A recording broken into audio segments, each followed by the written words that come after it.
Hi, can you Yo, hear me? I can hear you, dude. How you doing? Nice, doing good, doing good. You? I'm doing pretty good. I'm I I'm chilling. I'm hanging out. Cannon Russian Zergs, as you just saw. yeah. I think I'll try it. I'm not used to cannons, but I'll try it.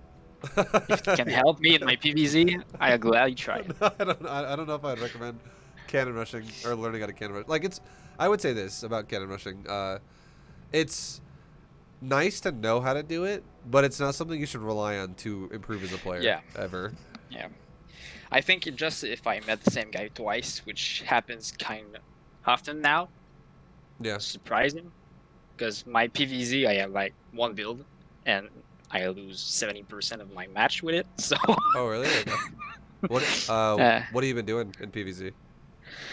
I switched race like beginning COVID, so I was Terran. So TVP I was kind of okay. PvP I like mirror match, and PvZ I had no knowledge at all. So I don't know nothing. So I I watched your Bronze to Masters 2019, which you recommend Skytoss with the Stargate opener. That's what I did last season. I got pretty decent wins with it. But this season, I don't know. I think Zergs really learned how to counter it. So I don't do it anymore because it doesn't work, Yeah. or I don't know how to do it properly, of course. Sure. So I switched to like Archon drops, but it's the same results. Okay. I I would say there's a overall way to play PvZ right now that's probably even easier than both of the ones that you just said. It's a way you can open up the game to be super safe defensively against any type of aggression Zerg could do to you, and then it opens up with like ground.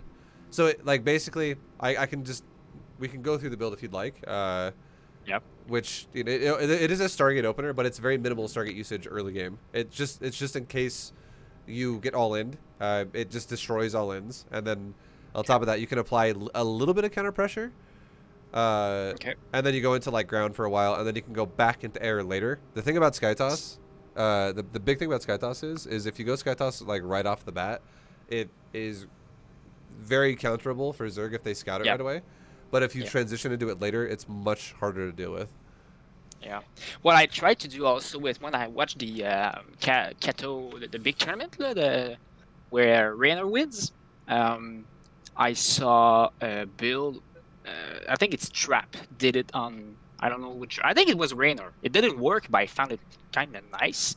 It was a fake double Stargate, but you go one Stargate and then you go on Council and Forge, charge lots with Harkons, uh, and you keep the enemy in the knowledge that you go double Stargate.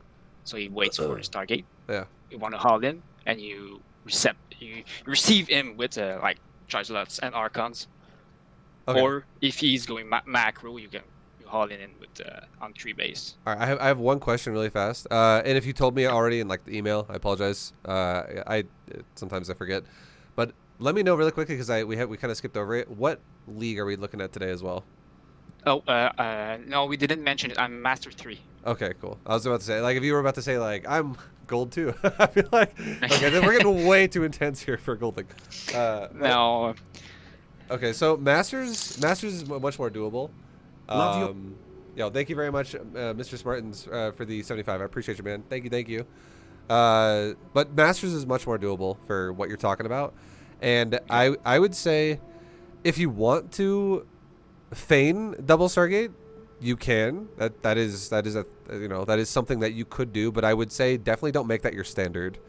A build like that where you meta your opponent, that's something that you should throw out like once in a while. It's not something you should be doing like every second game, because if you it's gonna what's gonna happen is if it's something that's super specific, and it's like, oh, well, I go double Stargates and then I cancel my Stargates and I go into different tech path, and then they think it's double Stargate, but it's not.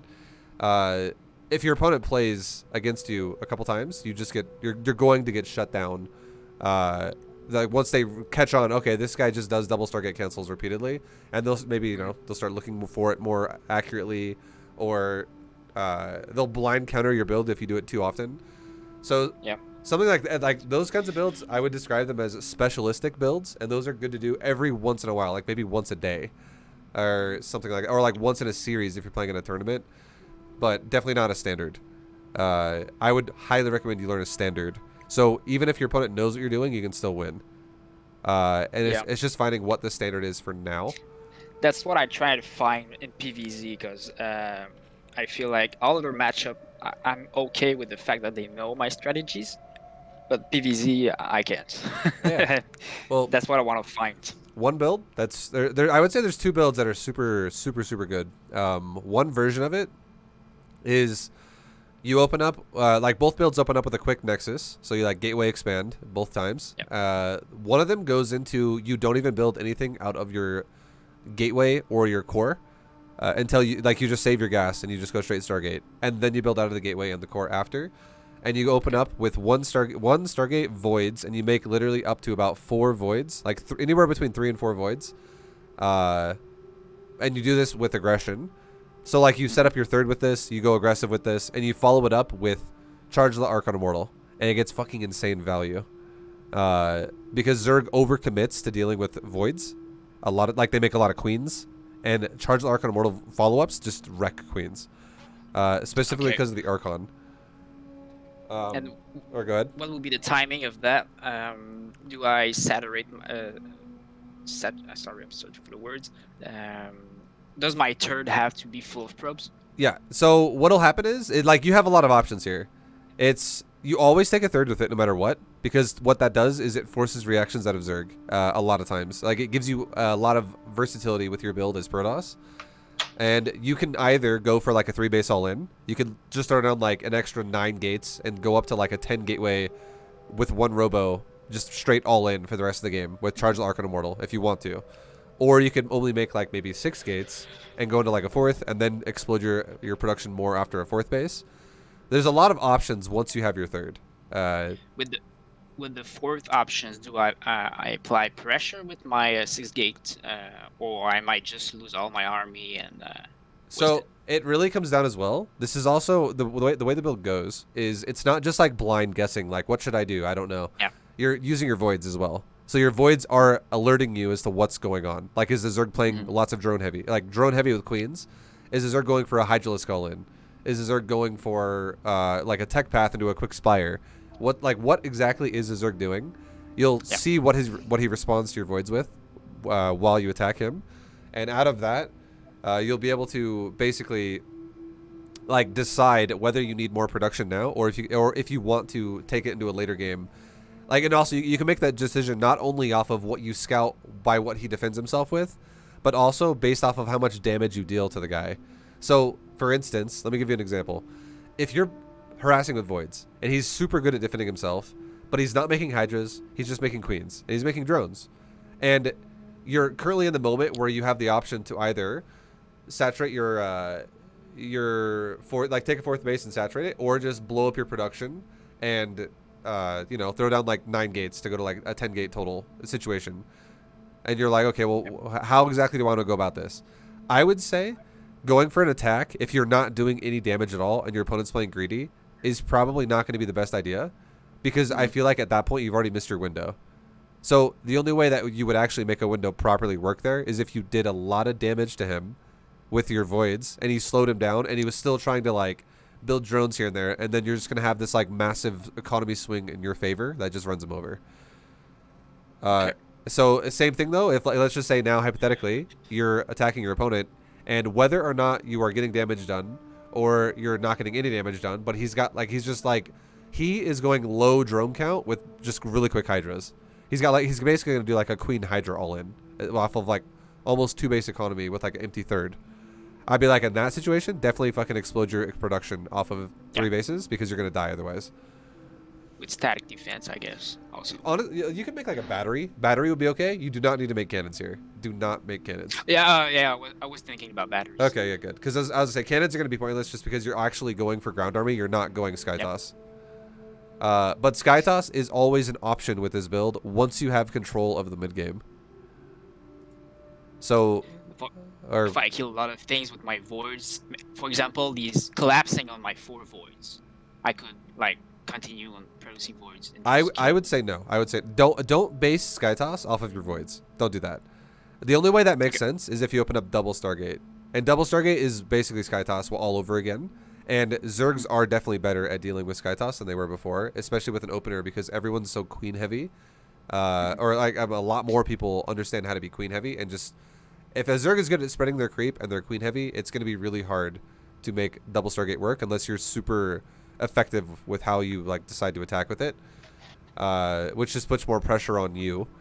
But if you go single Stargate, it's not any pressure at all. It's just really setting up defensively for your third, and you indirectly force reactions out of Zerg by like if you kill a couple drones, that's wonderful. If you make him make spores, that's great.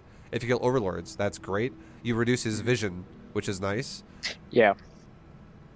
So there's a lot of versatility with the single Stargate.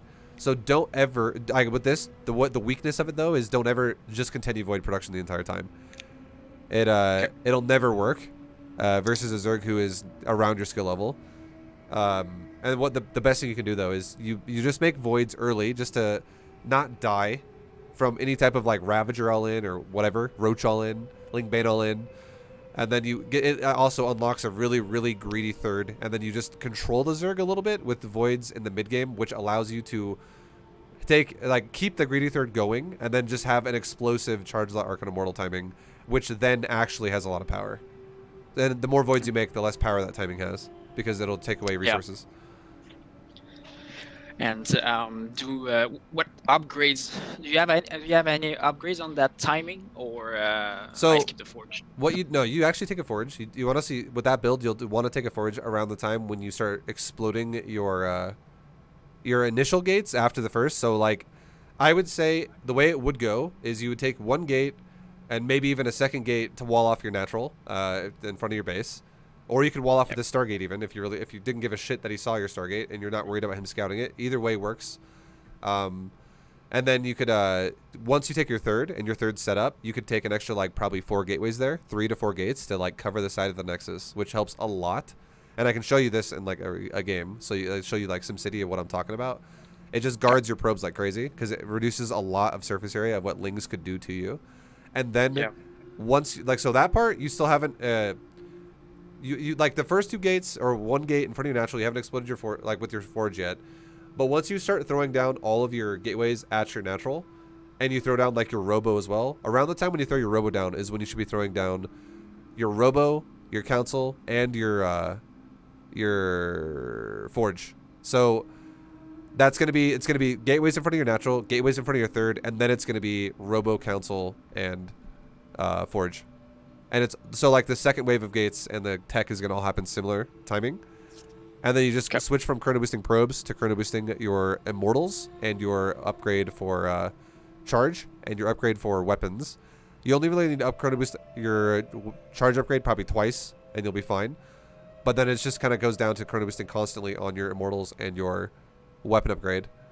And this is mostly designed for like a 3 base. So basically, just instead of talking so much, and like, because I don't want to make this super confusing, where it's like making you try to memorize everything that we just say, I can just give you an example, if you want. Yeah. Yeah, of course. So, I would ask you this: would you rather learn the 4 base version, or would you rather learn the 3 base version? They're both very similar. It's just it really comes down to how confident you feel like you'd be with your Void Rays. If you think you're like a master at it, 3 base would be good, but if you feel like you're conservative with your units, maybe 4 base would be better for you. I think I would like to see the 4 base. Okay. And I think I'd be okay to switch it in 3 base timing. Yeah, they're super similar. The only difference would be instead of taking the 4th, you just make an additional like 5 or 6 gates to take you to about 10 gateways in total. And then you also could add in like a prism into your mix, so you could actually go super aggressive with aggressive weapons. Yeah. And I had also a question about it. Sure. You said to make 3 to 4 voids. What about oracles? I don't use them that much, but I feel like it would be good me to introduce them to my builds. Since the void are not there to do some heavy damage, oracles have a good scouting. defensive capabilities, and they can even snipe drones. Is it something like you start with a void, then one or two oracle, or one I oracle and three wards? I would tell you, you don't want like Oracle needs to be very, very, very based off of what you see. And what I mean is, if you scout a Zerg who's gonna be aggressive, like with your first probe, and you're like, okay, this guy's definitely going to all in me, that's not the time to make an Oracle. If you make an Oracle there, that's going to probably it could potentially be the thing that breaks your back and like kills you. But if you see the Zerg is going to be greedy, if you're like, oh, he's going for a third base, standard speedling expand, I'm not afraid of this. I open with a void, I knock out his overlord, I feel fine. You could follow that up with an Oracle, and if the Zerg is greedy and they skip Spore, there's a very good chance you could knock out drones. But I would say the only reason why you should make Oracle is to kill drones, nothing else. If your plan is to just what's it called? To kill units that are going to attack you, just skip the Oracle and just go straight void. And that's when you would want to go probably to like 4 voids, like defensively. Like 3 to 4, like anywhere between 3 and 4 voids is always acceptable. 2 is on the low end. 2 is on like the super greedy end. And then 4 is definitely on the maximum. Don't go above 4. But anywhere between 3 and 4 is definitely going to get, like if you have them together, you're going to be able to go into a Zerg's base. And you're going to be able to kill like drones super fast. Like basically 3 voids or 4 voids is enough DPS from a void ray to auto attack a drone and then kill the drone before it actually runs out of range of a void ray. So the only way he avoids losing all of his drones is if he runs all of his drones, or if his queens are there and he shoves you away. Okay. All right. So what I'm going to do to make this super easy for you is I'm going to share my screen with you on StarCraft 2 on Discord. So you can just view it through Discord. I'll send you the replay after it's over, so you'll still have the replay as well to use as a reference. But I'll just I'll just walk you through it from my perspective. And then so this one again, I'll be showing you like a 4-base version, and this is only one way you I would say is really good to open up against Zerg. There is a second way we can go talk about after, which is a much more aggressive version of an opener, which is a council opener. And I don't think DT builds, I don't think they're bad at all. Like you said, you were struggling with DT builds though, but I do think Zergs nowadays have had a lot more experience with it than like they just went through a phase of everyone goes DTs, and now everyone goes for like mass Stargate builds. But now if you do like the build I just talked about, how it's like just a single Stargate with greed into ground, it's super effective. And the other build I think is really good against Zerg right now is a council build with adept pressure into, once again, charge lot Archon Immortal, and then once again after that it transitions into Skytoss. So I think Skytoss transitions always are fucking amazing against Zerg, because if you have control, it's way harder for Zerg to react properly. Yep. And then yeah, the difference would be you're doing much more 2-base aggressive damage to the Zerg, and you're trying to just kill drones like crazy with the adept version. Okay. All right, so I'll run you through the Stargate one. I mean, if you want to look at the adept one, you can. If not, that's totally fine. We can definitely focus on this one a lot, though. This is probably the best build I think that exists right now for Protoss against Zerg, if you're talking about a generic ladder build.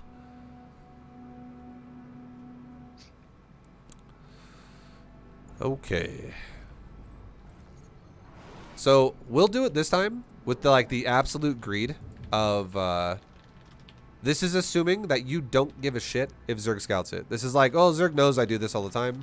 I mean, you can meta it if you want to. At some point, like that's totally fine. You can try to do the shit where you're like, oh, I saw, like a double Stargate cancel build from Trap or things like that. You can definitely go down that road if you want to. But just for the sake of just having like maximum efficiency and greed and power in your build, I'll show you a build that's just like, it doesn't give a shit. It's just like, yeah, I'm just gonna do it.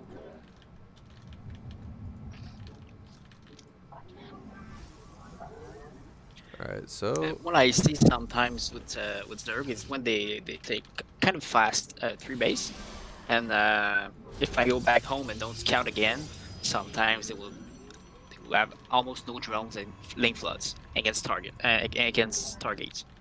Yeah, you won't die to link floods with this. I'll show you how it goes. There's key points about this build that are super important that will keep you safe from things like that. But this build should not die to a Link Flood. Okay. Alright, so we would be scouting. If you saw a Zerg who was actually genuinely one-basing you, I would say... I'm going to pause it right here and just say something really quickly because this is super important.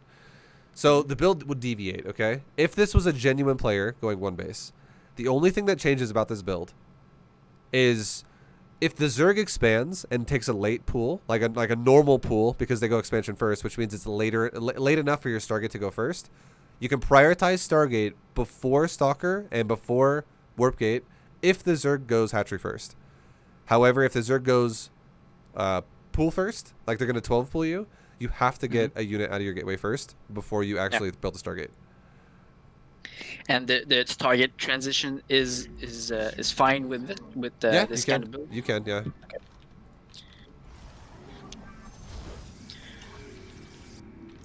Alright, and then we'll make our core. Go back to gas. And we'll go back up now into our... or rather, you know, take our second gas, and you know, everything's pretty standard so far, nothing crazy. Take our pylon, and we're gonna be throwing down a Stargate like the second we have 150 gas. So this next probe that pops out, we can build our Stargate with it right away.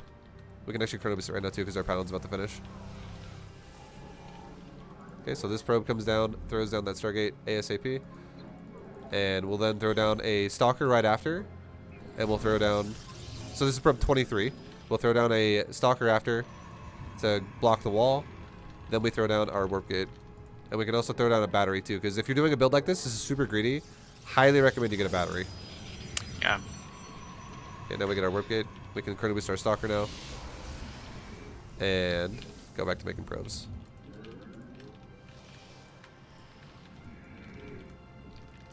Okay, and then you make Adept after Stalker. So now we'll just start making Adepts. Like, constant Adepts from here on out. And don't supply block. Actually, we'll make a Void Ray before Pylon, because we have the money. And Void Ray's up. And now, one Chrono Boost at Void, and that's all you need, just one. You don't need to go crazy Void Ray Chrono Boost. Just one Chrono is fine, because again, this is conservative play, this is greedy play. So we don't need to go insane on chronos for voids. It's just in case we do get all in here, this void's going to be a massive like help to us. Now with the first void, you do a couple things. You move it down towards your third. You take a probe, you go to your third with it, and you take an adept and you go to your third with it. And you can rally also your gateway to your third with it. So this is like the third securing squad essentially. You're still making void, you're still making adept. And then your probe comes down here, you have an adept, you have a void, and you get ready to start your pylon with a nexus. And you put your units, this is super important to do this, you always want to space your grid by one grid spot right there. So now you tuck your adepts in the center of it, and this third will basically not break anymore against speedling flooders. With this build, do I have to keep a probe on the other side to see the expansion and the number count, the count of You're talking drones? about so at this point now, this is now like your initial scout was the initial scout, right? It's just going okay. Yep. Let's see if the Zerg, if we can go Void Ray first or if we need to go Stalker first. Then right after that, we just secured our third base. So even if the Zerg is playing greedy, you are playing ridiculously greedy as Protoss right now. This is like one of the greediest builds you could do that will also not die. So it doesn't matter if he's being greedy or not. And if he's all-inning you with ground units, your voids are going to be like instrumental at not just keeping you alive essentially. You also have the ability for overcharged battery. You have a lot of ways to keep yourself alive right now. Yeah. Now what's going to happen is the second your third base pylons are done, we're now going to do two things.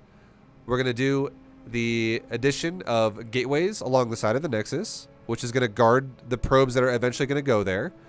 We are then also going to add a battery to the third. So the third base is going to be very hard to crack, even though now the voids are going to leave.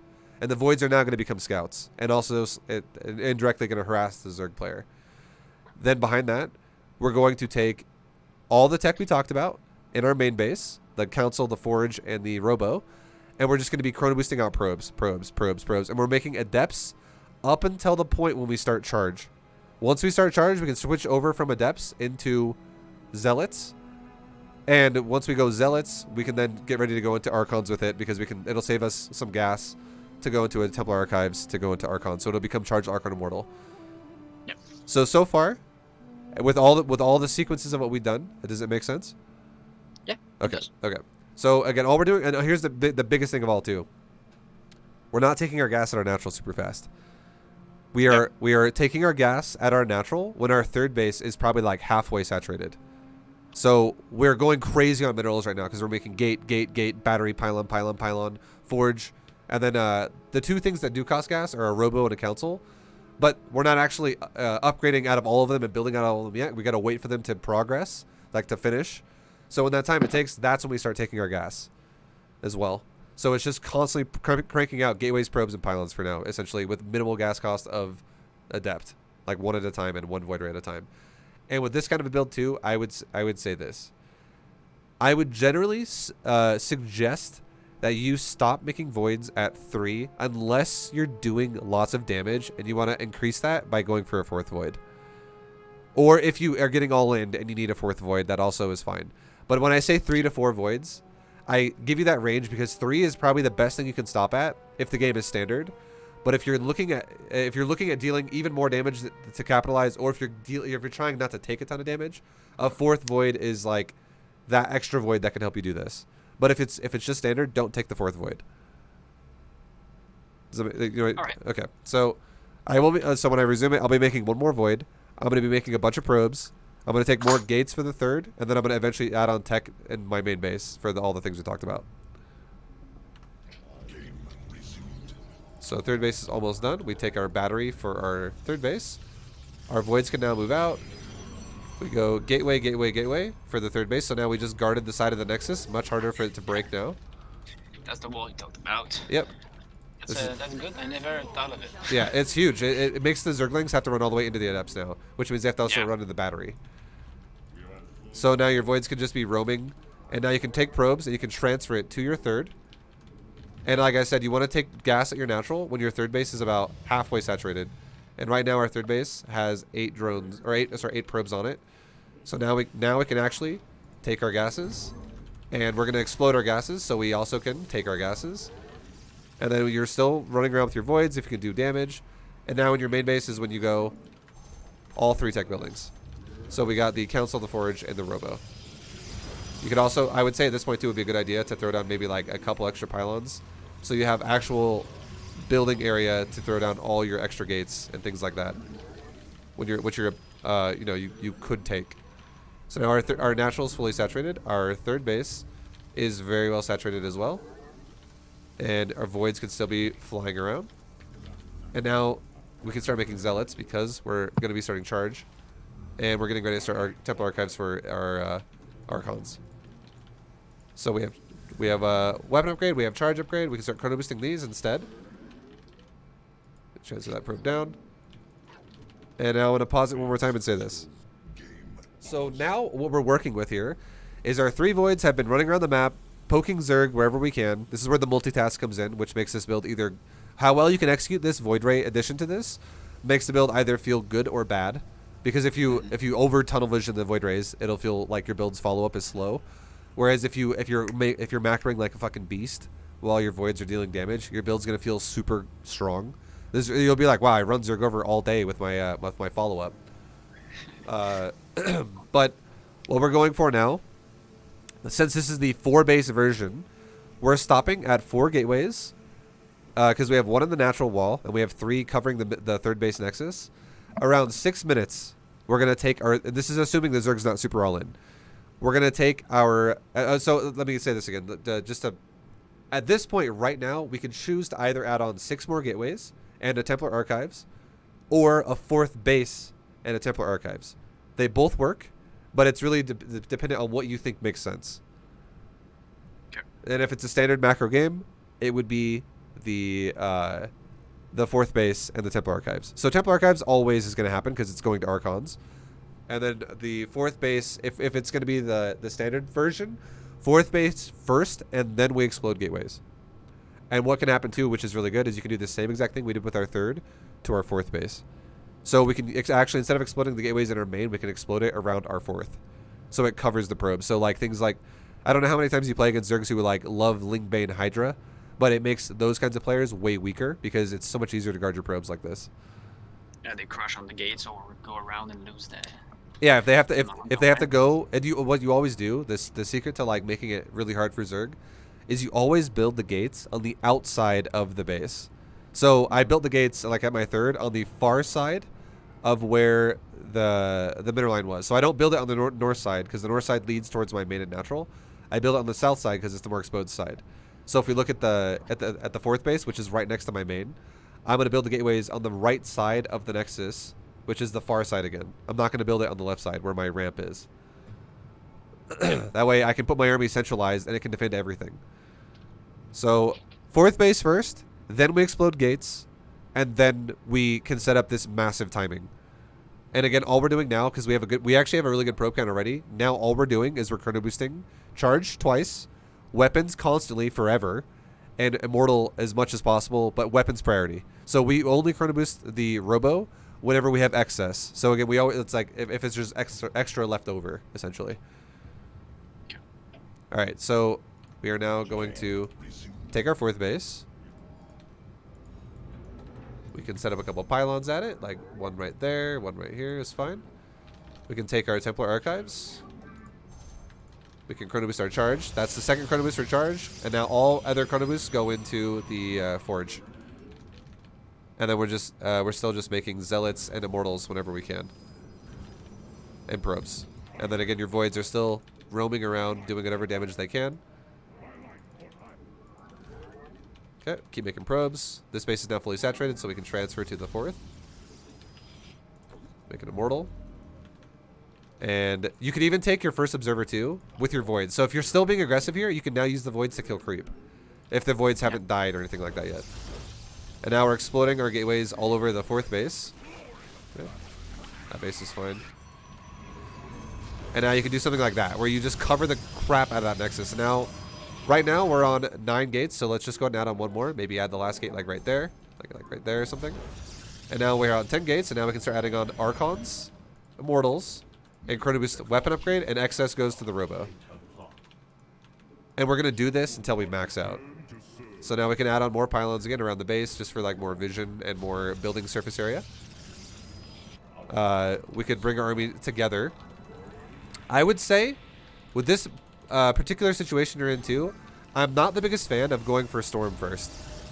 Storm comes when you go Skytoss. It's because, again, it's just an extra expense. It's going to slow your timing down if you do it right away. Okay. And the reason why as well is because most Zergs, if you do this, are going to go for, they're going to go Lurkers as well. A lot of times the Zergs will go Lurker, and if you go Storm against Lurker, it's not like it's going to be the worst thing ever, but it's probably also not going to net you much gain. Yeah, lurkers are kinda my nemesis. Yeah. When I finally passed the stage when I survived my Skytoss, not my Skytoss, but the mid-game stage. Yeah. I feel confident. I meet lurkers, and I'm not confident anymore. That's why we need that's why like this timing, like doing a timing like this is just, it needs to be pretty cut and dry, and that's why we're chrono boosting the Immortals too, which is going to help a lot with lurker follow-ups from Zerg. And now we're about to max out. At this point too, we can start getting ready to take our 5th base, and the reason why is because we're mining out of the main, and it allows us to have control of everything. But we have this massive timing already where we're almost maxed out, and it's only like less than 9 minutes in the game. And this is, you know, again, assuming that your Void Rays were able to get some damage done.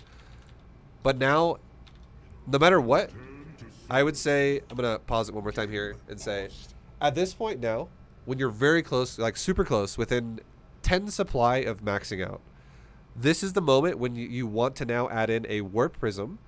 And I would say with the way you're going to play this, again, I'm all about transitioning into a Death Ball and not about trying to kill Zerg with an army that Zerg could possibly stop. So what I mean is if you go for a Prism right now, you should use the Prism to do things like always fly around the side of the map and feign pressure into the main base. Maybe even do it sometimes, but just try to keep the Zerg always like, okay, the main's getting hit again. Okay, the main's getting hit again.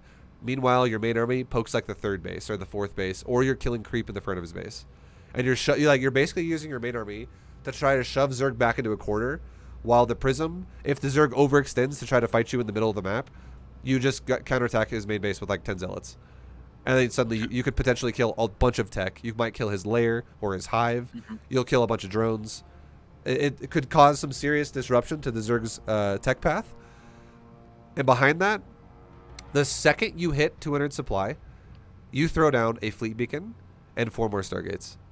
And then that's also when you start Storm. So you basically go for the Storm upgrade when you actually start getting ready to go Skytoss, not with your main ground army. Your main ground army, honestly, will be better off if you just commit to Archons and to Immortals with just Zealots to buffer. Okay. And then also, or go ahead, sorry. I said sounds good. Okay. Yeah. Any questions about anything we've done so far up to this point? I have actually one question. Of course, I got to scout it, but if I scout a Spire, or if I don't, and it does the famous switch to 20-30 mutas, Yep. which I die sometimes, and I feel like I'm powerless against it when I don't see it, of course. The answer would be Phoenix Blinkstalkers. So yeah, I would say Blinkstalker Phoenix would be a great way to deal with someone with Aspire. So again, that comes down to the Void Rays, right? Like when you're attacking with Voids and you're like, okay, this guy's got Queens, he's got Lings, he might even have some Roaches here and there, but you're basically like, okay, this guy's really not using Hydras to defend himself, and he's got a lot of gas. And then let's say you take a turn into his main base or somewhere and you see the Spire. If you don't see a Spire, I would honestly start worrying a little bit. If you get to about 6 minutes and you haven't seen a single Hydra yet, and you're like, okay, there's like especially as well if the Zerg is also only on like 3 bases and he's just turtling and that's it. Around 6 minutes is when you want to really be cautious, and I would say if you haven't actually identified what he's going for yet by 6 minutes, probably be a little bit more aggressive with your Void Rays. Like start like diving a bit more into the main base and like trying to see where his tech is. And then you can always recall out if like you have to dive into the corner in the bottom right, you know what I mean? Where you're like, oh, Queens are here, I gotta get out. So if you can see the tech, that's great.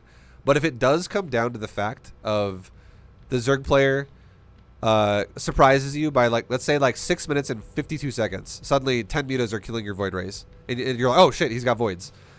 The best thing you can do, in my opinion, is just add in 1 cannon and 1 battery at every base.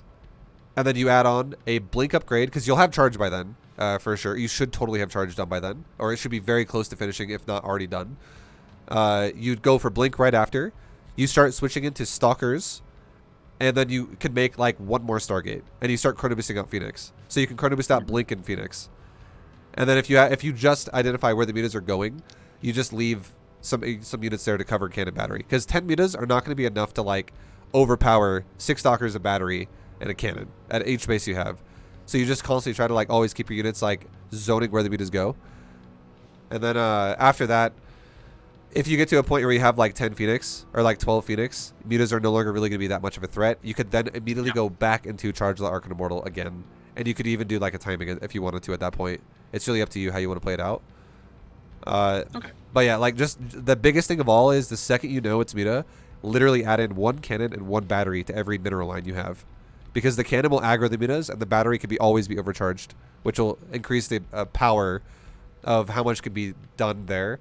And if your army is ever out of position, the cannon battery will help buy you a lot of time to get in position. Yeah. And once you have Blink and Phoenix as well, mutas are a joke. It's just like, okay, well, we're good. As long as you haven't broke before that. It's yeah, that most of the time the issue is that I reach that tech and I have already lost like 30 pros, and that's a bit harder to come back. But yeah. Also, just know too. So remember how we made adepts earlier in this game? Yeah. I would say if you're at 6 minutes and the Zerg has not shown you any ground units besides Queens, and he also has not shown you, like what he's doing with his tech. Like you just have no idea. You're like, okay, there's no Lings, there's no Banes, there's no Roaches, there's no Ravagers, there's no Hydras, but he's mining a lot of gas.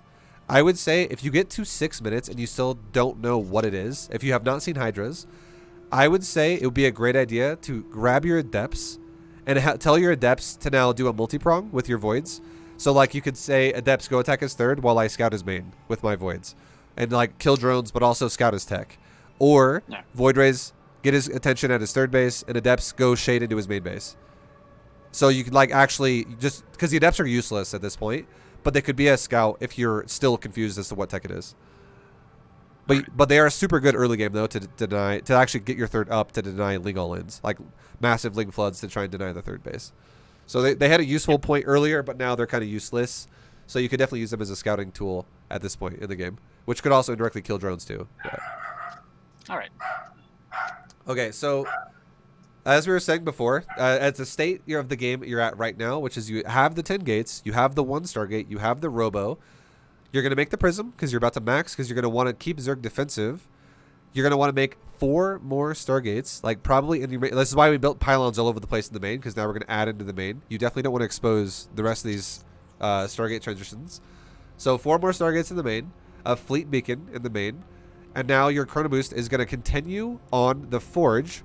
It's going to stop on the Robo, and it's going to start on the Cybercore, because now you're going to go for weapon upgrades not only on ground, but also on air weapons.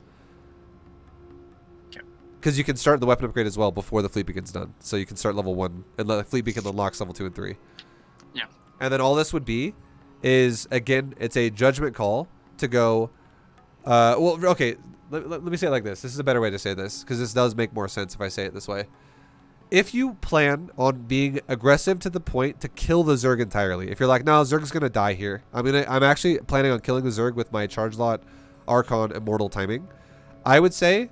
Actually, don't even build the Stargate transition. Just make like an extra like 6 gates right now, or like 4 gates right now, and maybe even like 1 more Robo. If you're just gonna try and run them over with Charge Lot, Archon, Immortal, and you just constantly power over the Zerg as much as possible, that would make sense for that kind of a strategy. But if your plan instead is to go for a Skytoss transition, which, in my opinion, I think that is the best way to play PvZ. It's so hard for Zerg to deal with it. If you can control Zerg in the mid game. What you would do then is you would play conservatively with the with your ground army. So what you would want to do ideally is you poke the Zerg and you take trades wherever they feel good. But the second you feel like it's going to start getting a little bit dicey, like in your Zealots maybe are starting to disappear a bit, just run away with your Charge Lot and Archon. Or sorry, your Archon and Immortal. And like you can bring your Zealots too. But if you take a fight and let's say you lose 36 supply and Zerg loses 26 supply. And most of your Zealots are kind of gone now. Let's say you had 22 Zealots, now you only have 6 of them. I would say pull back. Stop attacking, reinforce your Zealots, and do it again later. Like, slowly get yourself ready to switch into Skytoss, but don't throw away all of your Archon and all of your Immortal. Because if you do, that's how you're going to lose the game. Yeah, the counter will be heavy. Because the best thing you can do is you slowly... delete some of your ground army and you slowly replace into air. So what that means is if you have 5 Stargates, because you're going to add on 4 and a Fleet Beacon, if you multiply 5 Stargates by 6, because you're making carriers, which only cost 6 supply, that's 30 supply every single cycle you're going to make out of Stargates. So what you want to do is if a carrier also takes about a minute to make, you could Chrono Boost it if you have excess, but again, your Chronos are probably going to be tied up pretty heavily doing weapon upgrades for both ground and air. So don't really fixate on the Chrono for air right now if you're playing this properly. What it means is you're going to probably be able to rotate every single minute of the game. 30 of your supply goes from the ground army into the air army. So if you buy yourself 3 minutes of not actually committing to a fight where you throw your army away, you just rotate around, kill creep, rotate around, kill creep, rotate around, kill creep, maybe even kill an expansion, rotate around, kill creep. Get Zerg to come forward. Warp Prism is made. Kill some tech. Things like just don't overcommit to a fight. Just play conservative. 3 minutes of this, and let's say you like here and there you lose an Immortal, you lose an Archon, you lose an Immortal, but it's only like 1 or 2 at a time. Suddenly you're going to realize your ground army gets smaller and smaller and smaller, and eventually it's like, okay, well now if I keep fighting, my ground army is going to just die. But now if the Zerg actually counters you, he's going to be countering into about 15 carriers. Which have, at this point now, like +2 weapons, and maybe you even have a mothership now. And it's like, well, behind that as well, you have like 8 Templars with Storm. And you just can't die. Like, it's so hard for Zerg to break that if they've currently been trying to break an army that is Charge the Archon Immortal. So that's kind of how the style plays. It's super effective if you just play conservative and you never try to truly win the game until Skytoss is out, but you just try to control the Zerg up until that point. That's probably the mistakes I was doing all along. Trying to kill the Zerg in the mid game. Yeah, if you try to kill the Zerg in game and you're also transitioning to a different tech path, you're going to throw the game away. Like, that's why I was saying it makes more sense. If you were going to try to kill the Zerg right now with the ground army, it would make more sense to make like another Robo and like 4 more gates. Mm-hmm. Okay. I think I was doing like a mix up of both. Try to kill the Zerg and switch to Stargate if I don't get it. But, Yeah, right. It doesn't work that way. Okay, so now I'm going to resume it. I'm going to start a Prism. We're going to finish off the last of our army here. We're going to make our last few Oracons and our last bit of supply. And now this is like the timing you would be having against Zerg here. This is super effective. 9 Oracons. This is 4 Immortals. And it's, you know, just leftovers of whatever else was there and a bunch of Zealots. And then now in your main base, you can just be like, cool, we're going to make 1, 2, 3, 4 Stargates and a Fleet Beacon. And in your third base, or sorry, in your next base at the very bottom, you could be taking your gases and rotating your probes that are oversaturated now down to that base, and you know, setting up your economy better. Mm-hmm.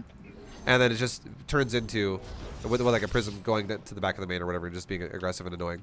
And this army right here, really all it should do is kill creep. It should seriously kill bases if you can, if it looks good. And if the Zerg just runs at you and loses his entire army and you're like, wow, that was a really good trade for me, you could just kill him then, that's fine. But if you see a bunch of lurkers like there, don't charge the lurkers. Play conservative, avoid lurker. Like, don't run into them and expect to win a fight against like 15 lurkers or some shit. Yeah. Because if you just contain him, you're winning the game. And now at this point too, this would be a great time to do things like this, where you're just like, cool, I'll just make like, you know, a bunch of battery cannon. We just made you know, like 6 cannons and a couple batteries there. Same thing here, make a few cannon battery. That way, if the Zerg decides to counterattack you while this is going on, you have the ability now to fall back on a strong defensive situation, which is every one of your bases has some static D at it of cannon battery. And then if you lose bits of your army, let's say some of your army just starts dying here and there, which is very normal, you just start getting ready now to go into your 5 Stargate transition of chrono boosted weapons on both Forge and Core, and just carrier.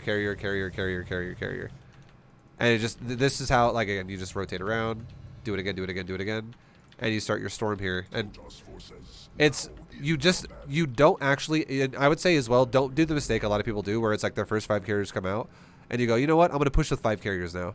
Don't do that. Just sit back and let your army that you're going to eventually really push with to kill, let it build up to a point where it's actually a true death ball, and it's not 5 carriers mixed with some zealots. Because if you do that, there's a chance you could die. If he goes like corruptors out of nowhere and something that can control you, you could throw your army away and reset your situation again. To where now, how I told you, oh, in 3 minutes from now, you'll have a scary army. But now it might take 5 minutes because you just wasted 2 rounds of carriers 5 at a time. Because you overcommitted them.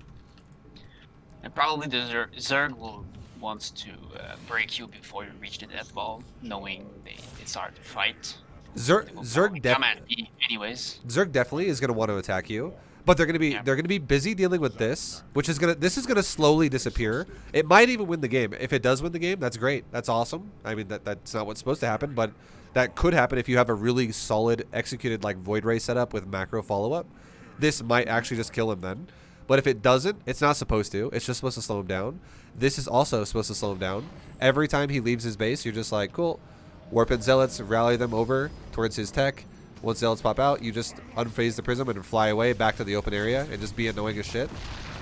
And you just keep doing this over and over and over, and you eventually just build up carrier with, and then once this is upgrades down, you go into shields.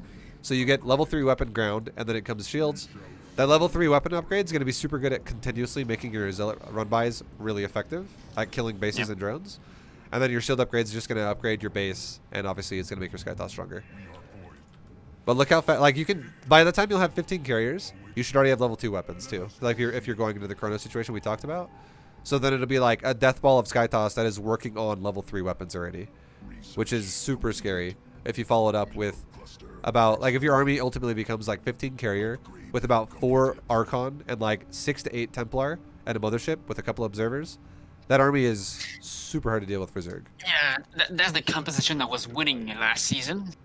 The thing is that I was not able to reach it anymore. But I think with this and with some practice, I feel like I can do it. I think you can for sure. What I would say what you could do right now if you want to is I could have you run through it yourself, like do it yourself, and I could just watch you do it, and I could just kind of like guide you. So you get like a little bit of hands-on experience. Like you'll have the replay and everything to look at in the future, but I could give you like hands-on experience right now, just to do it the first time, and Of course. see how you're doing it. And if you want, I could have you do it against a actual Zerg player, like not an AI, if you're down. Yeah, I'm down with it. Okay.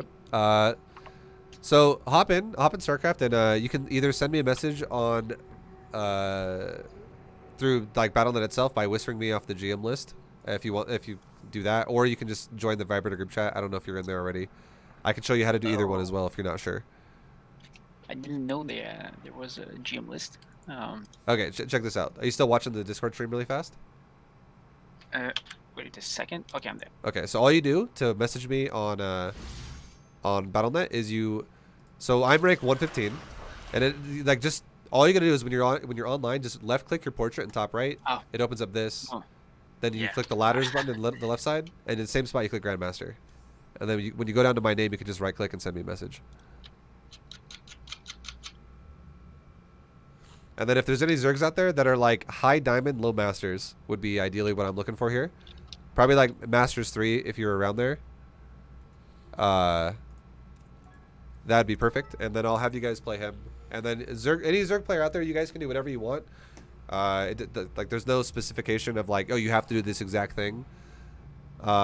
Because we talked about rotations, and I'll also I'll guide you as well through what's going on with, if it's like, oh well, it's an all in, what should I do again? I'll help you remember. But I will make a game on like a standard map. I'll make light shade, I guess. And if you're a Zerg player, again, if you're around the Masters 3 range, maybe like Diamond 1 range, hop on, send me a message, and you can be in a coaching lesson, guys. And if we don't get anyone soon, I guess we could just play against an AI, and I'll just guide you through the build. I have, if we have anyone, I have a Zerg friend too. If you want to, yeah. If you have a friend, that's totally fine. So he's in game right now, so maybe. Sure. You want to wait for him?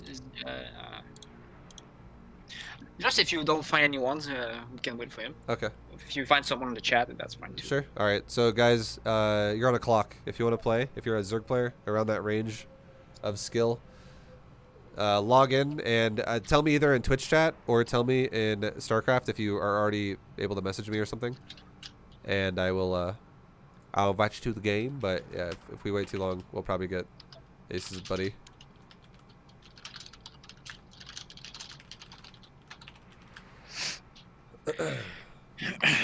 But yeah. By the way, I'm the guy played about 2 weeks ago. I played you 2 weeks ago. Yeah, you were on your Terran, and that's funny because I was the guy you thought I was taunting. I thought you were taunting me. Where like you were just being, because I read it wrong. Yeah. So the stream told you, that's what he said. Oh yeah. Then you came to a place and went, okay, I didn't realize anything, but that's cool. I had a free PvP with you. I kind of steal your build for my PvP. Yeah, you're all good. So it was nice. Yeah, it's like that's happened like 2 times in the past like 2 months, I would say, where I think someone said something where it's like I think they're talking shit and they actually aren't, and I'm like, oh, you want to go? You want to fucking go? But no, but yeah, that's all good. That's pretty funny. I actually had no idea that you were that guy. It's after this moment, I think it was 1 week or 2 weeks, I decided I'm ready for a coach lesson since my Zerg was not improving at all. And I know you were a main Zerg player, right? Yeah. So my friend wants to join. Okay, yeah, well, we didn't get anybody, so perfect timing. But yeah, like Zerg is definitely a race where if you leave them uninterrupted in any way, that's why this build has, like, it's not about killing the Zerg, it's about interrupting the Zerg. You interrupt the Zerg with Voids, and you interrupt the Zerg again with Charge of the Archon Immortal. But then you do kill them with Skytoss. And if you constantly interrupt them on your way to Skytoss, your chance of winning goes up so much. All right, so I'll run you through it with what you scout and everything, and kind of guide you in what as to, you know, I'll try not to overwhelm you as well by like saying a bunch of things. And you're like, whoa, okay, slow the fuck down, hold on. But so I won't go too crazy in concepts while you play this and like over explain shit. But I'll just kind of, if I see you doing something where it, you know, where I think you should be adding something on, I'll just tell you it. All right. All right, so I'll ask him if he's ready. Are you ready? Yeah, I am. Okay, so when he says ready, we'll go. Okay.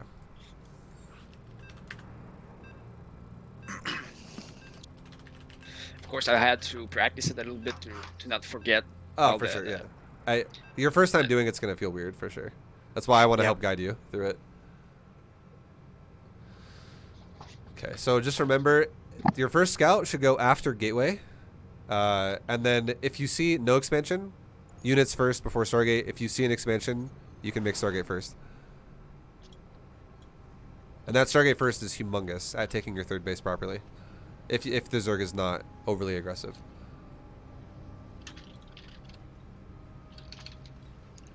So don't forget to make a probe. Oops.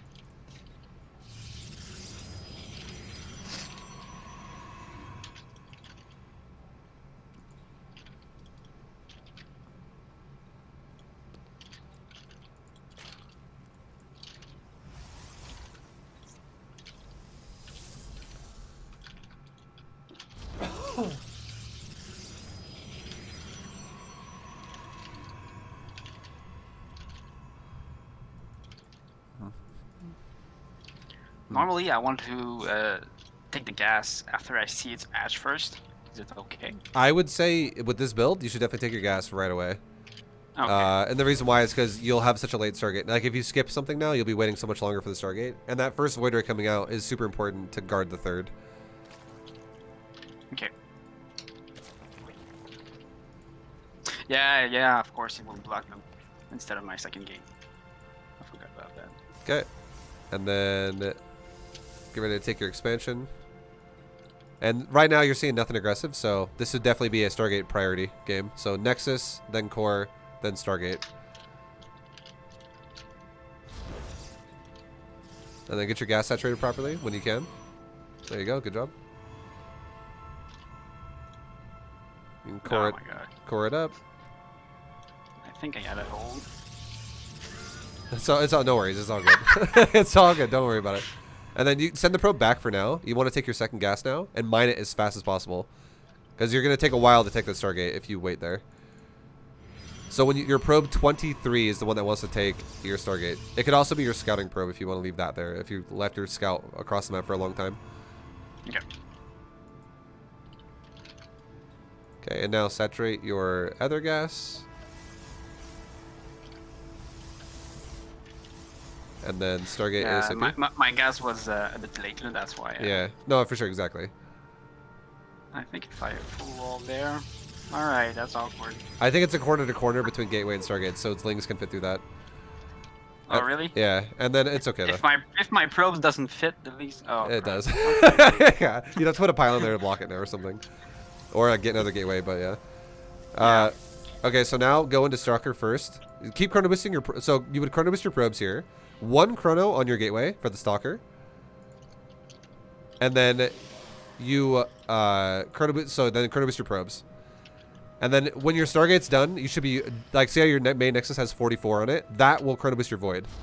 So your Stargate should be finishing as a chrono pops ready to go. And that's what should be chronoing your Void Ray. Okay.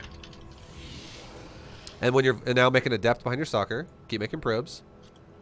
I would say make 1 more pylon so you don't block. And now all these things should happen together, where a depth comes out, Void Ray comes out, they go to the third together, and your probe goes to the third with them. And you start the Nexus right away. Your Nexus should be going down like at 345 to 350.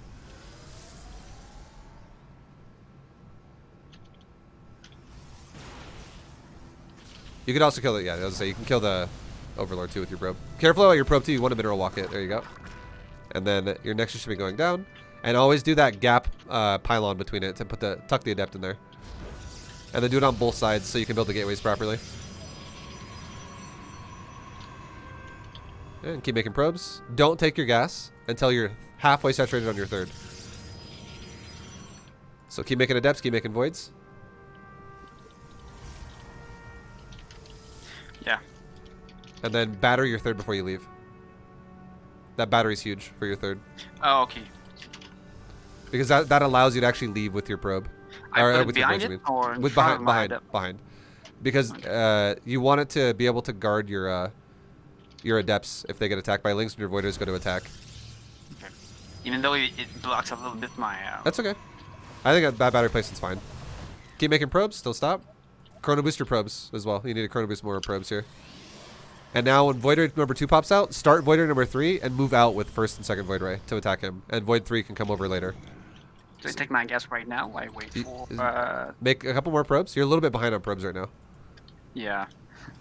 And then, so you want to do, ideally, the order is how it should go is gateways at your third first, and then you take your gases at both bases together. So like the 3 gateway wall on the side of the Nexus. Oh, okay. Because you want to, you took gas around like 44 probes, and you want to be taking gas probably at like 50 probes almost, like 48, 50 probes.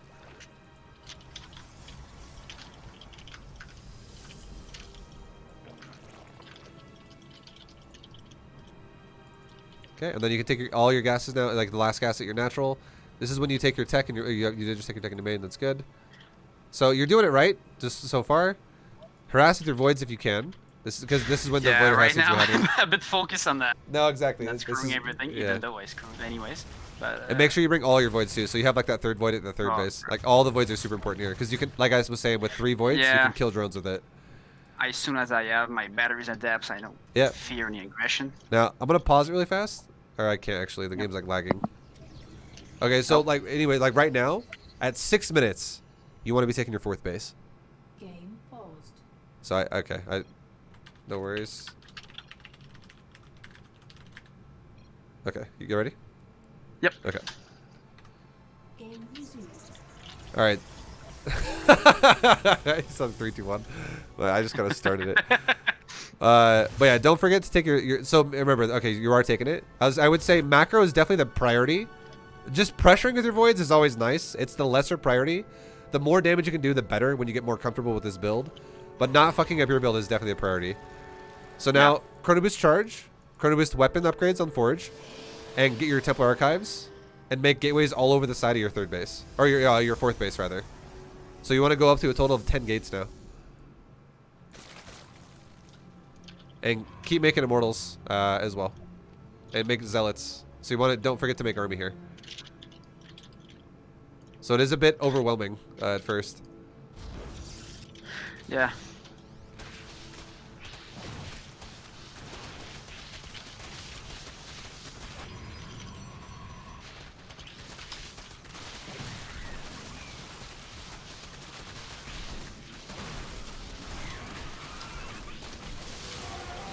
And this is when it would just be, if you're getting aggressively attacked like this would be that moment when you would probably want to just make anything you can. Like this is now when you would add a 4th Void Ray in, keep making Immortals, Chrono Boost out your units instead, because you're getting all in, and just make Zealots with charge, and try to fight wherever you can that makes sense.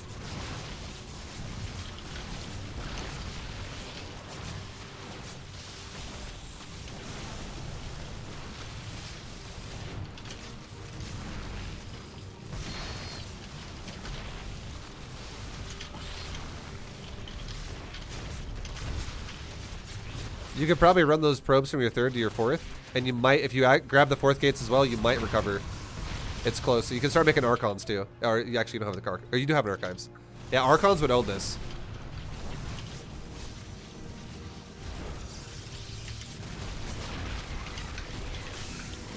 And don't stop making probes either. Keep making probes. I know it's hard, but keep making probes during this. Shit, your Templar are dying before Archon mode.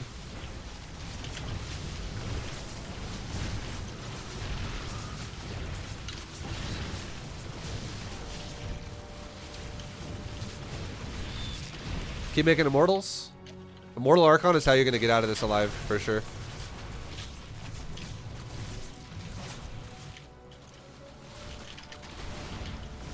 Okay, you've killed all the queens. Your third base still stands. It's just roaches now. And if you have a couple of Archons mixed with your Immortals, you could potentially kill this dude. Or stop this attack, rather.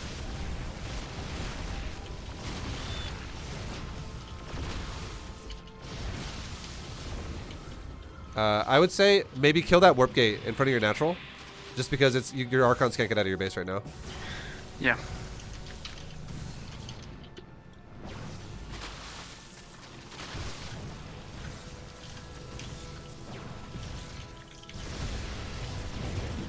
Okay.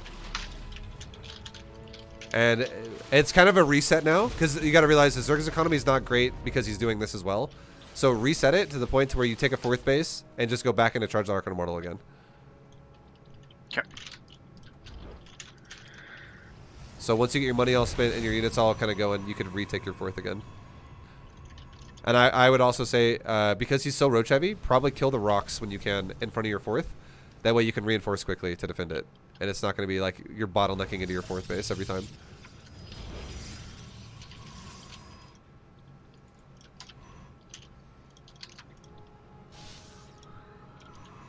You said about this rock here? Yeah. Okay. And then keep making Immortals. Keep making upgrades on your Forge. Keep chrono boosting. And then you can keep making probes still, because you're not actually ideally where you're at. You're very close, though. But if he attacks you and you're chrono boosting out Immortals and you're just making Archon still with excess of charge a lot, chances of you not dying are going to go up. But, I mean, Because that kind of attack is kind of... It's high cost. yeah. The Zerg is definitely, like, pretty committed here. Yeah. Probably overcharge your battery, and you might hold. Keep warping in units in the fight. That's actually a lot. It's gonna be rough. Yeah.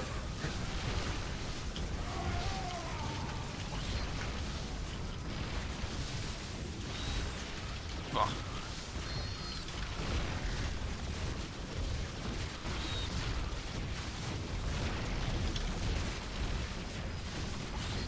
And again, this all comes down to there's a lot of execution you can always, like, I know, again, first time, I totally get it. I don't want to make anyone think that, like, this doing a build for the first time is definitely really hard. But Yeah, it's normal. It's okay. Expecting it. yeah, but like, Since, I was building the builds, no harass, and I was not even scouting. yeah, like I was surprised by the attack. mixing the voids in definitely is going to change a world of difference for you once you get comfortable with the actual build itself. Yeah.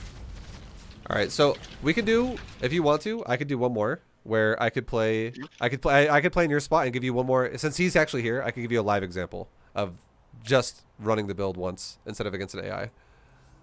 All right. Cool.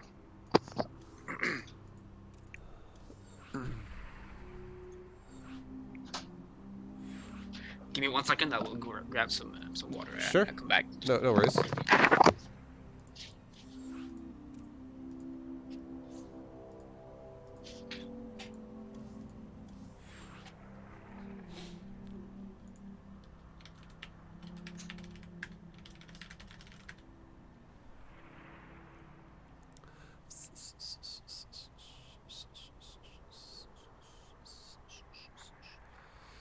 Oh.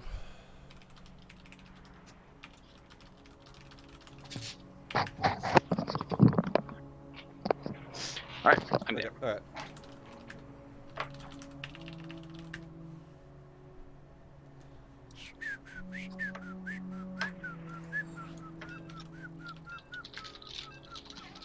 Okay, so I'll do the same thing, and I'll be doing. I'll just kind of walk through what I'm doing as I do it, and then if you have any questions about what's going on as well, by all means, feel free to ask. Of course. And yeah, it's.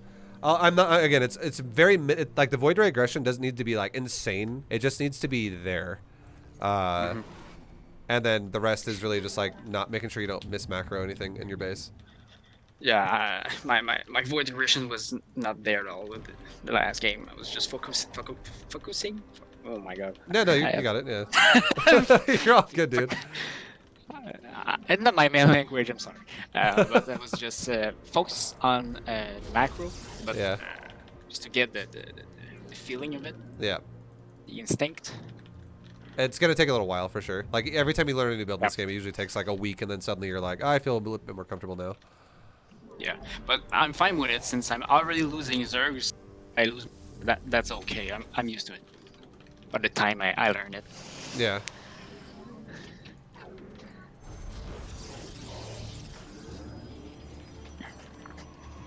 Okay, so we have our fast gas. So our probe 17 is going to be able to go into it right away.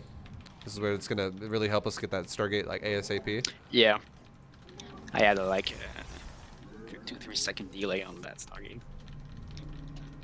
And then scouting him, we go, okay, cool. There's an expansion. There's a gas pool. It's all pretty standard. So now this probe can come back and mine from my second gas because I already know. Now I don't need to scout anything anymore. The voids will keep me safe from a lot of all-ins that could potentially happen here, and I'm totally fine with what's going on now. Oh shit! I didn't send my probe to my natural though. Oops. My nexus will be a tad late. It's okay.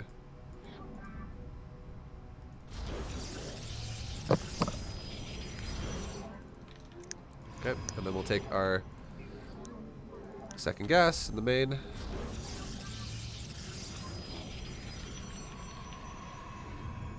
Take our second pylon as well. Scouting probe comes back to mine the gas as well. And then probe 23 will come down and build the Stargate. I can chrono boost them out right now because the pylon will be done in time. You could even do this too. Like if you have a moment where it's like in your base too, you could even, if you're like, oh, my probe's gonna come out way faster than I realized, you could actually build it in your main too. That would be totally fine.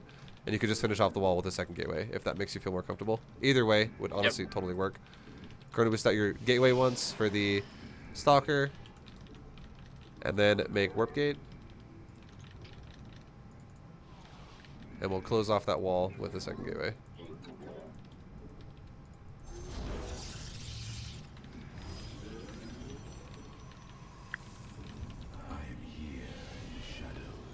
Make an adept. And then make a battery in case this were to be a potential all-in. And get our Void Ray pumping. So the second gate cost will kind of fuck up the Void Ray timing though if you do this. Like it does actually delay it just by like a couple seconds. Just because it's extra cost. But again, either way works. It's not the biggest of deals. Chrono boost at our first Void. Only the first Void. Adept's chilling for a second. And we can make another pylon so we don't block. And now send over our probe to our third. We can shade our adept towards the third. Get ready to take our actual third base and Void Ray's popping out. So as soon as we make the third, we go back into making Void Ray adept. Okay, so make our Nexus. Make our pylon. Make our second pylon. And now if he hits the third, it will not die. And now we go back to making Void. And then we put a battery like behind the Nexus. And we can now start moving out with our Void because we have a battery down. A second Void can come with it. And we can go back to chrono boosting our probes. What's up? The battery, I can. In my game, I put the battery blocking a bit the gas, so I can put it in the mineral line. Yeah, I would prefer you to put it in the middle line. I would say to do that. Yep. But if you put it where you put it, the game you played, it's honestly fine. It's not like the worst. It's just the further back it is, the easier it's going to be to keep it alive.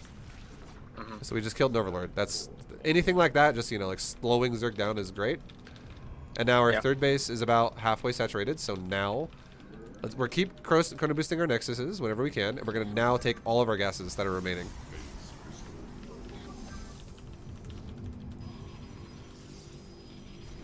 Okay, and then with this as well, we're gonna now add on our tech, add on the Robo, add on the Council, and add on the Forge.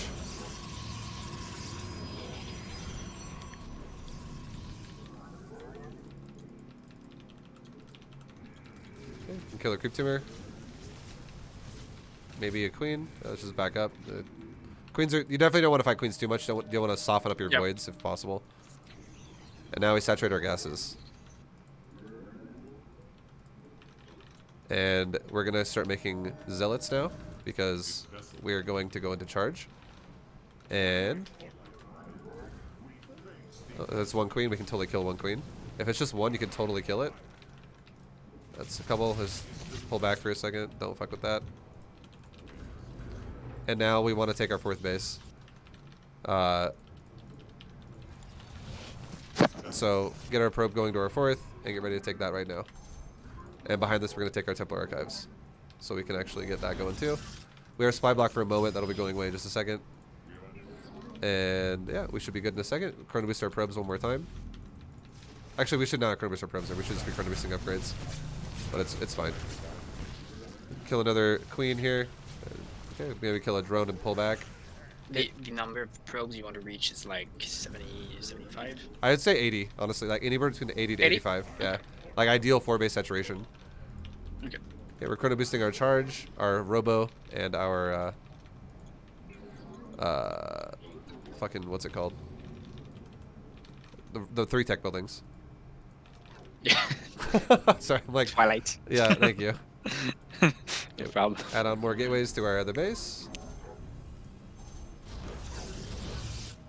And we can start adding on Archons now. We can also get these pylons going in our main base for the building surface area. Keep getting the upgrades. Waiters can go back into his base one more time. Okay, he's got double spore there, so let's not fuck with that. Maybe hit the mineral line back here. Picked off a drone and we just pulled back.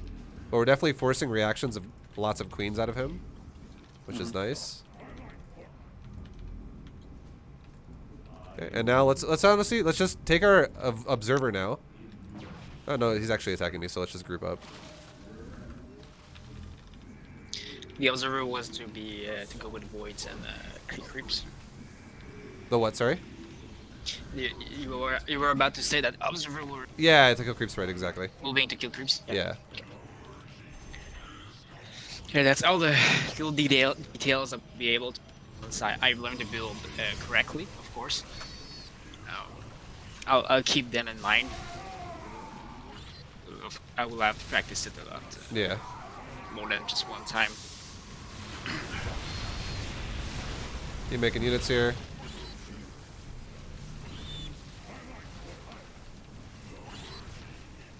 That's the kind of reaction most Zerg will have, at least in my league. Yeah. When they see the void race. Honestly, I see this kind of happen. Oh my god, he unpowered my battery. That was nice.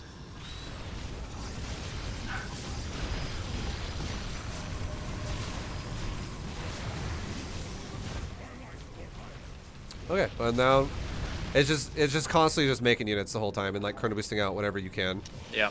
Because if once that happens, if the Zerg decides to do that and they're like, I'm going fucking Rambo here, if you hold that, you are in such a commanding position now. Yeah, as I see there, you're at 86 versus 69. Like, you're way ahead in probes. Yeah, and now the army is gonna start just like running away with the game. It's gonna be insane for Protoss here. And now is that moment when we're gonna get ready to max here pretty soon. And we can start transferring probes over to like a 5th base, for instance. Okay, he's back again. And also look at the upgrades too. Like upgrades, well, I mean they're the same right now, but upgrades, if you just go back, if you keep up with the chrono boost on your council, it's gonna start getting out of hand pretty crazy. Okay.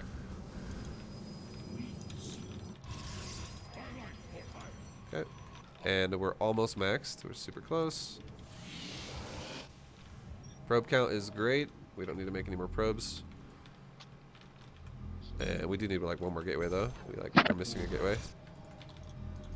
Upgrade completed. Okay, and now we're at that point where we're maxing out.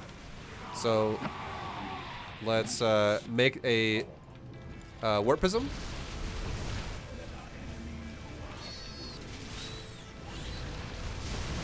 This is the power of Archon Immortal. Like, it just fucking destroys. Yeah. But now, what we're gonna do there is exactly the transition we just talked about, which was we were gonna go into a Prism. We're gonna start poking creep, pushing Zerg into a corner. Prism can also attack the main, and we just switch into 5-star gate Skytoss. So that's really, I would say the biggest thing that talking about this, that I kind of had an oversight on, it actually almost killed us, and it might kill you in the future. Just don't do what I just did here. Definitely put a battery in a good position at your 4th base. And build it like right when you start your 4th base. That not having an overcharged battery there was kind of scary. But we managed to get through it through just macroing through the, like, chrono boosting immortals out and shit. And again, the goal is definitely as many Archons and as many Immortals as physically possible, and then fill in the rest with Zealot. That's the ideal goal, because if you actually get to a point where you have like 8 Archons and like 7 Immortals, you're going to annihilate. Exactly. Zerg's just going to fall over. He will need higher tech, I guess, to fight this. He definitely will. And the thing is if he is attacking, if he actually goes to the point where he makes like 200 supply of like Queen Roach, maybe like even like a few Hydras, but he stays on layer tech for a long time. If he doesn't have access to like high-end units with good upgrades, by the time you start switching into Skytoss, that's where Skytoss just literally A moves and wins the game. Yeah. So, any questions about anything? No, that feels pretty good. I think I'll be in a. It's a good build for me to practice and improve. I really think I just need to improve my PvZ to maybe climb to Master 2. The way I feel it is I'm fine PvP. I feel fine even versus Master 1. Yeah, I'm nice. I'm not winning all of them, of course, but I've beaten some of them and I feel comfortable. PvT is like random random things, 50-50. Yeah. But with all ranks. It's kind of crazy.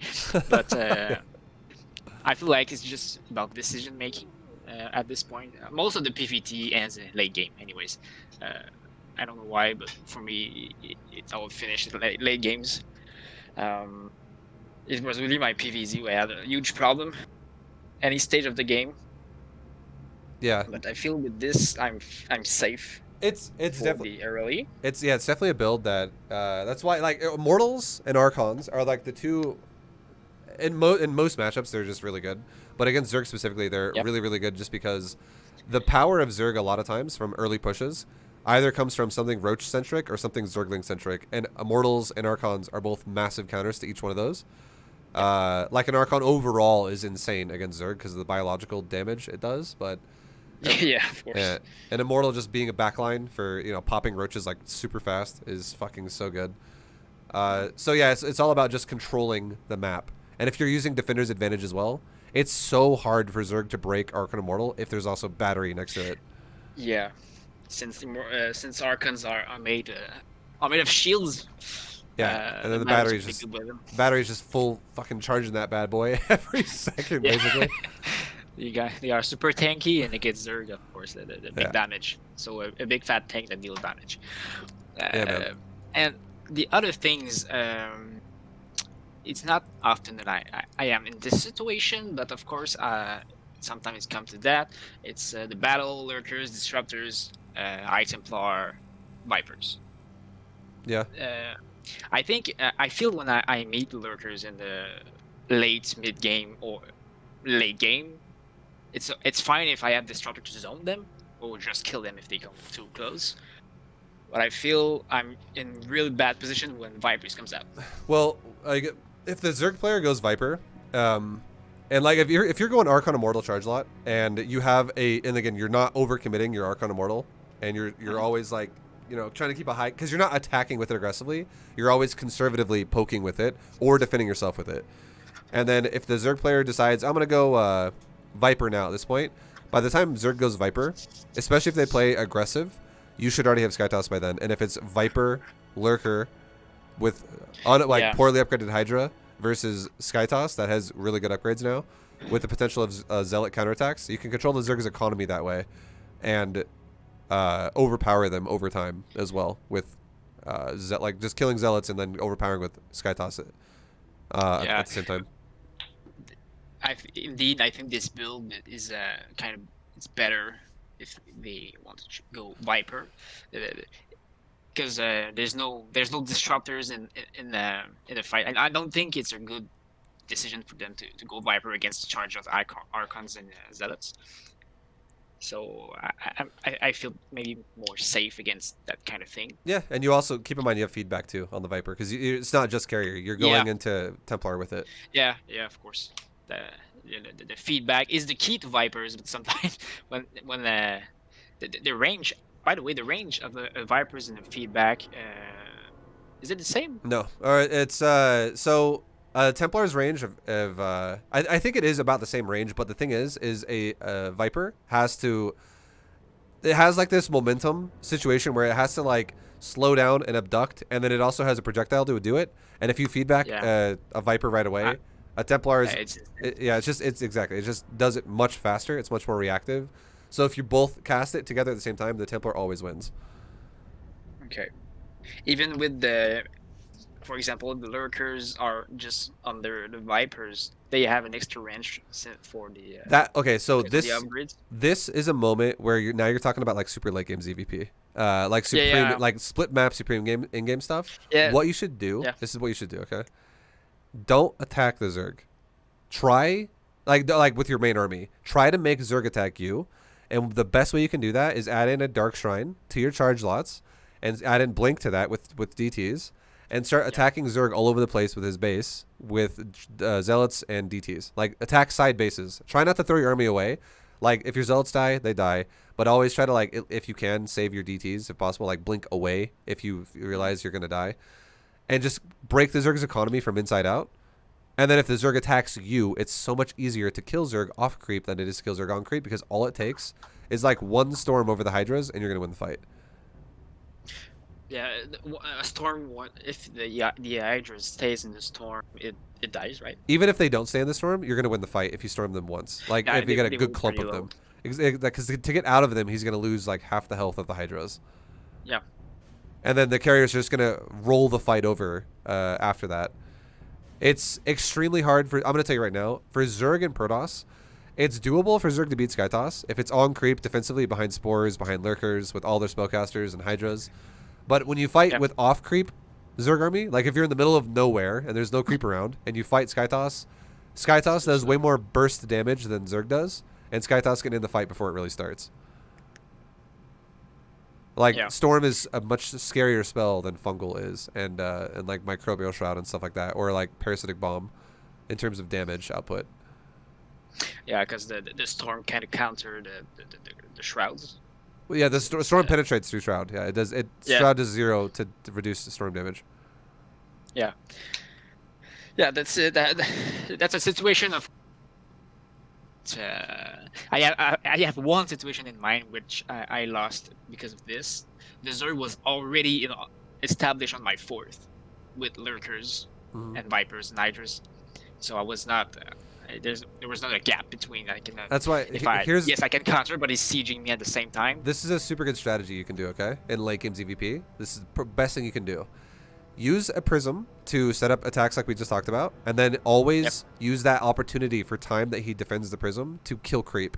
And if you kill creep all the way back to his bases, you can actually do this now to kill bases. And if you ever run into a problem where you're like, oh god, he's gonna kill me, like. This is not a situation I want to fight right now. Just recall your army. Like, kill a base, recall away. And then if you just set up cannon battery at all of your expansions, like, do not be afraid to make a lot of cannon battery. Like, if you take base number 7, make 8 cannons at it and, like, 7 batteries at it, or, like, 6 batteries at it. Don't be afraid to make some cannon battery. Don't make, like, 1 cannon, 1 battery at new expansions. Because that way you can zone him, and you can use your army to defensively cover your bases, while you pull him around with counterattacks of Zealots, and then you use opportunities where he defends that to just shove him deeper into a corner. Because he will run out of money if you play like this. And it works the same way for Zerg too. Yeah, I gotta to keep the Zerg busy. Yep. On his own side of the map. It's about money. It's not about the fight, it's about money. It's about who can starve the other one out. Because both players will trade and lose resources every time. Yep. And I feel like maybe I'm wrong, but Zerg's trade, it's more harder to trade have good trades with Zergs. Once And Protoss is the in other full, races. yeah. Once Protoss is in full-fledged Skytoss, it's super hard to take good trades for Zerg, because Zerg has to micro like 3 spellcasters at once to not get fucked, and you'll have to micro Yeah. 1 as Protoss. You have to micro Storm or Feedback, which is the same spellcaster. But Zerg needs to micro Queens with Transfuse, and Infestors with Shroud and Fungal, and Vipers with Abduct or Parasitic Bomb, and it's hard to micro all of them properly and not lose anything. It's very difficult. And it's doable if you're already set up defensively, but it's so fucking hard if you do it aggressively, because it all happens like a snap of a finger. It's not like Yep. already set up, because you got to then also incorporate the fact of not only having to micro that composition for Zerg, but now you have to set it up properly too. And a lot of those units have different move speeds. So it's like a fucking nightmare. Like trying to micro Queens as well off creep, like to transfuse shit properly. And they also, not only do they like slowly walk up to the fight, but if you have to retreat, every one of those units is like, get the fuck out of the way, Queens. And the Queens are like, wait, hold on. I've seen it run away from a destroyer shot in the Queens. And everything explodes. Yeah, exactly. That's funny for me, but I feel the Zerg. Yeah, right. So like it's just more doable if you put the Zerg in a pressure situation where you make them want to attack you rather than you always feel like you have to attack them. And when you do attack them, you can always recall. Yeah, that's the magic of the Protoss race. Yeah, man. But keep doing that. Like hit that up, and that'll definitely help a lot. This build honestly will take you to GM level versus Zerg if you get really good at executing it. It's very, very, very solid. Okay. Oh, yeah.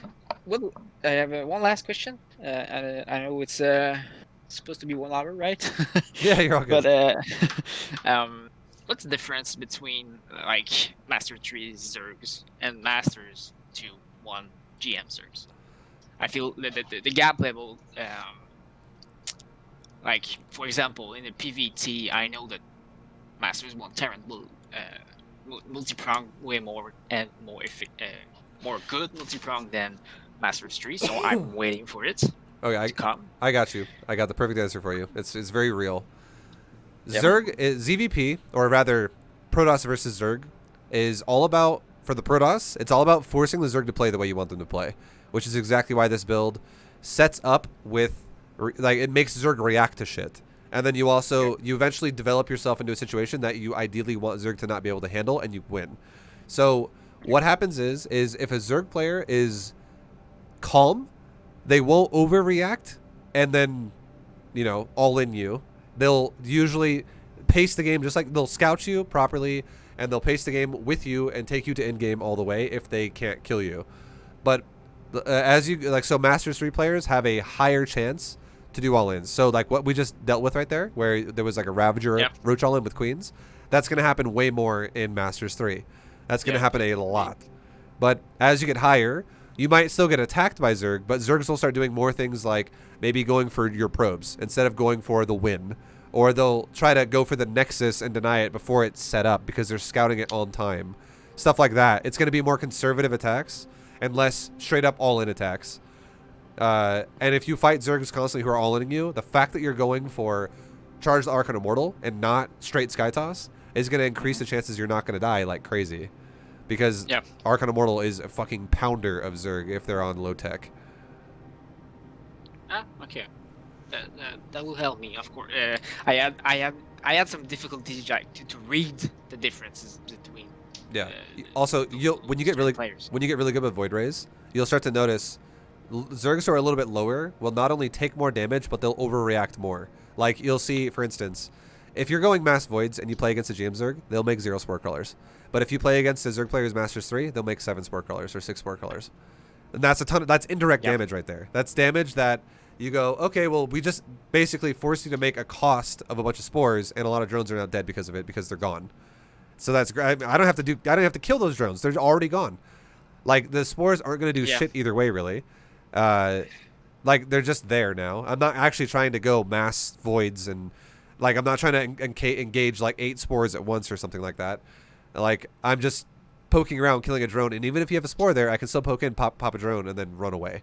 But if you had like, let's say you have like 8 queens, 8 queens are gonna still zone me out either way. They're like if I run into 8 queens, I'm not gonna just go, oh, 8 queens, I don't care because there's no spore there. Like if there's 8 queens, I'm still gonna be like, oh, 8 queens, let's get the fuck out of here. Yeah, of course.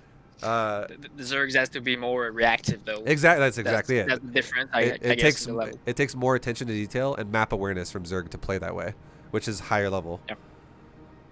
Okay. Yeah, and then also the big thing too, the biggest thing of all is you're gonna notice Zergs, the higher you go, are gonna have ridiculous creep spread. So you actually will probably need to start incorporating Observer Void Ray to kill creep. Yeah. If he's not all in. Yeah, that was an issue too. As Protoss, I had difficulties to clear the creeps because it takes like another unit to the observer plus the units that attack the creep. Yeah. When I was Terran, that's easier. You scan, you kill, you go. Exactly right. And you have your own dropship to run away. So the mechanics of the creep, the killing creep was way different. So that I had some difficulties with this too. Well, But now you got it. Now you got all the answers. Ideally, just work on it. Definitely get as good as you can with multitasking your void ray pressure with your macro follow-ups. And I'll also send you the VOD of this lesson in Discord. So you'll have like the whole video we talked about. So if you need like a refresher where it's like, what was he talking about? Like logically, what do you do here if the Zerg does that or this? You can always listen to this again if you want to. And I would say the last thing would be go to your replays and save the replay of the game I played against your friend just now. That way you could have that instead of the game that I played against AI. So you could use that as a reference of like, that's, if you ever like, you go, okay, I feel like I'm missing the build up. What do I do again? You have that replay is basically not lost and you can just go back and watch it again. all right, that's done. All I right, have man. it here. There, can I save it to be on top of my list, or once I play a lot of games, it will be like far away? You can put it in a new folder, honestly. Like you can just make another folder in your replay folder, and you can call it like PvZ example, and then if you just open that folder up, that'll always be on the top. Okay, cool. Because I saved a lot of replays in case I wanted to show to you, and I was like, bah, it's like 2 weeks ago, so I don't find it anymore. No, it's all good. No worries. So, but we didn't need it anyway, so that's fine. So PvZ Yeah, well, example. this build's definitely gonna take. It takes a while to master it. Like you'll never. I feel like even me right now, I feel like I could still do better at it. So it's a build that can scale a lot because the void ray pressure has so much potential to do so much to Zerg if you're really good at it, and you also don't fuck your macro up. Yeah. All right, dude. Well, Cool. good luck with the build. Good luck with all of it. Thank you for doing a lesson. Thanks. Thank you to you to helping me with this. That I really appreciate it. Yeah, man. It's been a while since I wanted to do a donation, so I told myself I would do one and help myself with it at the same time. Yeah, so I appreciate it, man. So- Thank you. Keep doing what you're doing. That's fun, entertaining, and you're good at it. Thank you, man. Have a good rest of your night, Yes, you too. and take it easy, dude. Of course. See ya. All right, guys. That has been a coaching lesson with our boy Limmy, or Ace. Much love, dude, for doing a lesson. Thank you guys for watching. I hope you guys, Masters Protoss out there, found this helpful and informative. But yeah, this build's super good in the current meta of StarCraft, and the meta of StarCraft is probably not going to change very much for the foreseeable future. But yeah, guys, thanks for watching. I'll see you in the next one. Until then, much love. Stay healthy. Stay happy. Game a lot. And I'll see you then. Peace, guys. See you.